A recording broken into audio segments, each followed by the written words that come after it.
Bonjour, voici un tutoriel sur comment utiliser le dossier partagé Google Drive pour nos cours de français. Donc, vous avez reçu un email disant que je partageais avec vous un dossier qui s'appelle français et votre prénom. Donc ici, j'ai fait un dossier type pour vous expliquer qui s'appelle français étudiant, mais votre dossier ici, vous pouvez voir votre prénom. Donc, quand vous cliquez sur le lien que vous avez reçu, vous obtenez cet écran que vous voyez là. Si sur votre écran, vous voyez en haut à droite « Connexion », ça veut dire que votre ordinateur n'est pas connecté avec Google Drive pour le moment et donc il est très important de vous connecter. Ça vous permet d'avoir accès aux documents en lecture et en écriture. Donc, vous cliquez sur « Connexion ». Et donc, vous avez ici Google qui vous demande votre adresse email. Donc, vous allez cliquer votre adresse email, Gmail. C'est Gmail qui vous permet d'avoir un compte Google automatiquement. Vous cliquez sur suivant. Là, vous êtes identifié avec votre prénom, votre photo si vous en avez une. Vous écrivez ici votre mot de passe, connexion.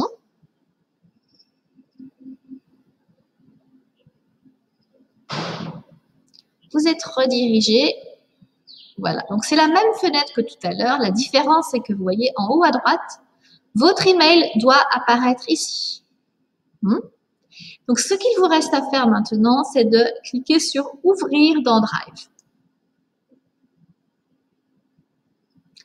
Voilà, donc là, vous arrivez dans votre espace personnel, Mon Drive. Donc, vous êtes sur votre espace à vous. Quand vous commencez, en fait, vous avez juste le fichier fil rouge. Je vais vous expliquer dans une autre vidéo ou en direct comment on utilise ce document.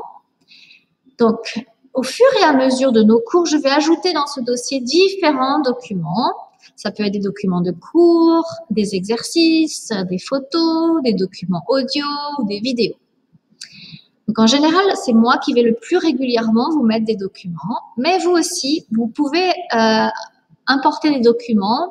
Par exemple, si je vous demande de vous enregistrer et de me joindre le fichier MP3. Si vous avez, par exemple, photographié un extrait d'un article, un extrait d'un livre ou d'un exercice que vous voulez me montrer pour une explication ou pour une correction, vous allez importer cette photo.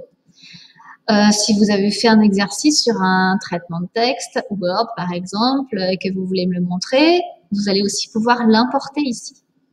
D'accord? Donc, je vais vous montrer comment faire. Vous allez dans « Nouveau » ici, importer un fichier. Là, vous êtes en fait sur votre ordinateur, dans votre disque dur, donc vous allez choisir le fichier que vous voulez. Moi, je choisis une image 5 sens. Vous voyez en bas à droite que l'élément est en train d'être importé. Là, c'est assez rapide, c'est un document très léger. Vous voyez qu'il y a une petite coche verte ici qui montre en fait que tout a bien fonctionné et le document est apparu ici. Je double-clique pour l'ouvrir. Donc voilà, la photo apparaît dans son format original.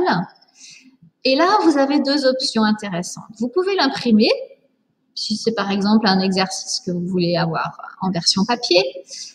Vous pouvez télécharger aussi sur votre disque dur ce document. Voilà. Donc ça, il y a d'autres fonctions, mais disons que c'est les plus intéressantes pour vous. Et ensuite, vous fermez en cliquant en haut à droite sur la croix. Voilà. Ce document qui est ici, si vous voulez le supprimer, par exemple, parce que vous avez fait une erreur ou c'est pas exactement le document que vous vouliez, vous cliquez dessus et ensuite supprimer en cliquant sur la petite poubelle. Et voilà, ça se fait automatiquement. Voilà, donc ça c'est la première chose qui est importante de savoir faire. La deuxième chose, c'est comment rédiger dans Google Drive.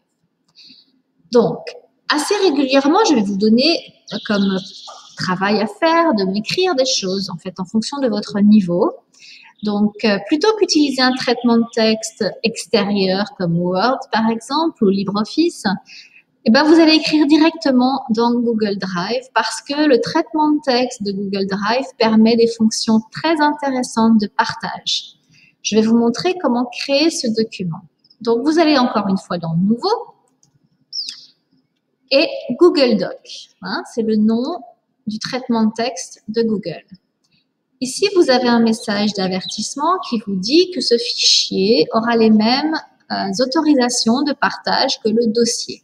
C'est-à-dire que vous et moi, nous avons le droit de lire et d'écrire sur les documents. Vous dites OK. Le but, c'est de partager. Hein. Donc voilà, vous arrivez à un nouveau document qui est donc pour l'instant vierge, blanc, sans titre. Donc, on va faire comme pour un traitement de texte classique. Vous écrivez le titre ici, on change sa mise en page, le centre, je le mets en bleu par exemple. Ensuite, je descends, j'écris un exemple, ceci est un essai de texte, par exemple. Voilà. Ce qui est intéressant en travaillant comme ça, c'est que nous avons dans ces documents une fonction commentaire et une fonction suggestion qui vont être très utiles pour travailler ensemble. Donc, par exemple, moi, je vais lire votre document et j'ai envie de vous faire un commentaire. Donc, moi, je vais sélectionner ici. Je vais aller dans commentaires, commenter. Je clique et ici, je vais vous écrire, par exemple, c'est un très bon début de texte, par exemple. D'accord? Commenter. Vous, quand vous allez ouvrir ici, vous allez voir en fait qu'il y a eu un commentaire. Ça se voit aussi sur le texte car vous voyez que c'est un peu surligné en couleur. C'est très clair, mais on voit un petit peu. Hein. Donc, quand vous cliquez dessus, le commentaire apparaît. Et vous pouvez y répondre. Par exemple, merci. Ou si vous avez une question, ce que vous voulez, répondre. Et en fait, l'ensemble de nos échanges apparaissent ici. D'accord? Quand vous cliquez, tout apparaît ici. Donc ça, c'est la fonction commentaire. Vous et moi, on peut commenter. Et quand on est arrivé au bout de nos commentaires, on peut fermer la discussion ici. Vous voyez, ici. Autre fonction intéressante, c'est la fonction suggestion. Par exemple, vous avez écrit une phrase et moi, je vois qu'il y a une petite faute de langue, une petite faute d'orthographe, par exemple, que je veux vous signaler. Alors, je peux évidemment vous écrire un commentaire pour vous dire « essayez de vous corriger seul », mais ça peut être aussi une faute que je vais corriger directement. Mais je veux que vous voyez ma correction, que vous compreniez en fait quelle est la correction. Donc, je vais aller ici dans « Édition »,« Suggestion » et je vais corriger. Hop. Donc, en fait, vous, quand vous allez ouvrir votre document, vous allez voir que le mot « faute » a été modifié. Quand vous cliquez ici, vous voyez qu'en fait, moi, je vous suggère, c'est une suggestion, de remplacer le O par AU. Si vous vous dites, ah bah oui, évidemment, j'ai fait une faute, vous allez accepter la suggestion et vous voyez que la faute est automatiquement corrigée ici. Comme ça, votre texte est net. Imaginons maintenant que je mette un S ici. Donc, vous voyez que j'ai fait la suggestion de mettre un S. Mais vous vous dites que c'est pas normal. On ne met pas de S à faute comme ça. Vous cliquez ici, vous voyez quand je vous suggère ça, mais vous n'êtes pas d'accord. Donc, vous n'acceptez pas la suggestion et vous me dites pourquoi? C'est singulier. Et voilà, et vous répondez.